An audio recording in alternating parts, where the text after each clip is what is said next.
Well, Harry, I guess that's a tricky game to measure given the circumstances, but how did you find it? Do you feel that you got what you needed out of it? Yeah, we approached it like we do every game. A lot of people saying it was a dead rubber, but to us it was important. It was, I say, the next game and in what's to come, and we wanted to show everyone what a good team we are. And listen, they made it difficult for us. I think when you play them teams that you take their time with set plays, try and run down the clock, sit deep.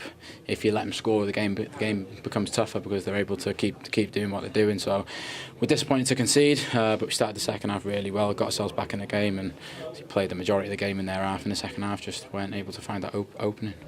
Yeah, because Craig Bellamy, he's all about the tempo, the intensity. How pleased are you that you were able to bring that in the second half after going a goal down? Yeah, we always try and play that way. I think we said at half time that we needed to start fast, and we started in the best possible way. And then we're hoping the gaps would maybe appear later on in the game. That didn't happen. So yeah, we're disappointed not to win the game because we want to win every game. But I think there's certain parts of the game that we can be happy with.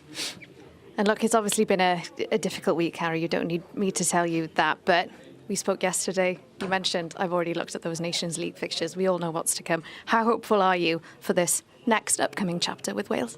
Yeah, there's no getting away from it. We're all gutted with how this camp's gone. Our dream was to get to the World Cup. That was what we were all desperate for. And yeah, we fell short, so we have to look forward now. And like I said, that Nations League group's exciting, playing against some of the best teams in Europe, and we want to give a good account of ourselves and do the best we can.